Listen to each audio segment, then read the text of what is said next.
Story segment time. New poll from CS News says President Obama's approval rating has gone up 7 points.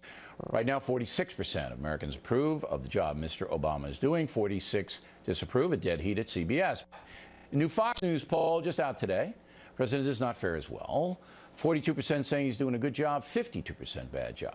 So the poll see the political landscape differently. Joining us now from Chicago, Tom Bevin, Executive Director of Real Clear Politics. And from Washington, James Hampton Cook, presidential historian, author of book America's Star-Spangled History. Okay, so Ms. Cook, at this point, more than 6 years in, do you believe President Obama will go down in history as a success? No, in that his policies aren't that successful. 37% of Americans approve of Obamacare. That's terrible. That's his signature piece of legislation. However, unlike Jimmy Carter, who couldn't get reelected, President Obama was a smashing success as a campaigner and getting himself reelected. So you've got to give some credit there. All right. I just wonder what history, Mr. Bevin, is going to say about a very controversial president. Because yes, he was reelected, but his tenure has not been smooth 1 year.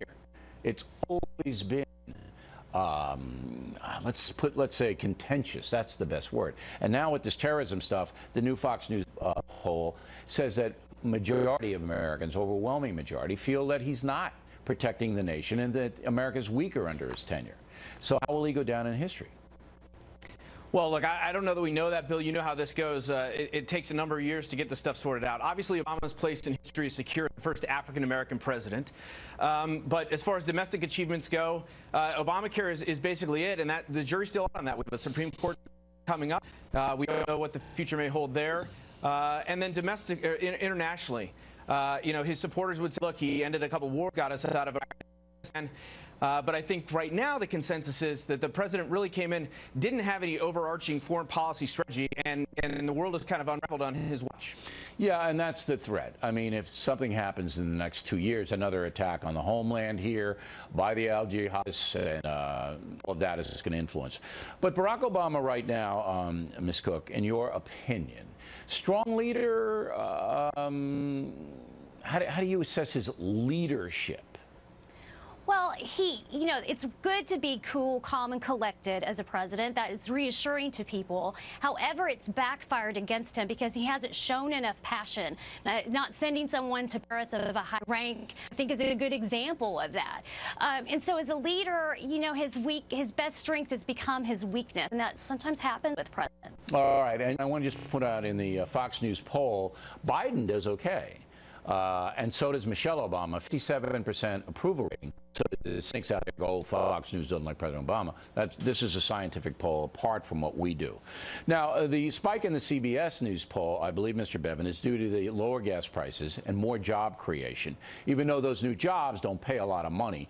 But I think the folks think, well, you know, maybe this economy's turning around, and that's the big issue for the American people. Yeah, I think there are two things that are driving this upward tick, at least in the CBS poll. There's another poll, the Pew poll that came out today, shows something similar. One is that I think Obama has shorn up his base support after the election with the moves on Cuba and executive action on immigration. And then I think that certainly the positive jobs news is important. If you look at the numbers, Bill, there seems to be a bit of optimism working its way back into the public. They're looking ahead and thinking the economy might actually be getting better. However, at the same time, there's still a recognition, majorities still say, that the big problem with the economy that's been the last 5 or 6 years, which is stagnating wages. Yeah, there's no money, and now the stock market's tottering like crazy. So that doesn't bode well for anybody. I don't know. I mean, I gave President Obama the benefit of the doubt, but I think his leadership in the war on terror has been lacking. And I don't think he has a vision for the economy. He's not an economist. His people have fouled it up. Obamacare, I think you're right. I mean, it's still ill-defined. It might turn okay, but I do think the president is going to lose in the Supreme Court. They're going to go by the letter of the law, the way it was written, and that says the states don't have to buy in. I'll give you the last word, Mrs. Cook. Well, you know, the economy's been up and down, and that's what these polls are showing about President Obama's approval, kind of all over the map, some up, some kind of down. So it's just reflective, I think, of confusion out of the There's a American lot of confusion population. about Barack Obama. It's going to be interesting to see when he leaves office how that gets sorted out. Appreciate you guys. Thank you. Plenty more.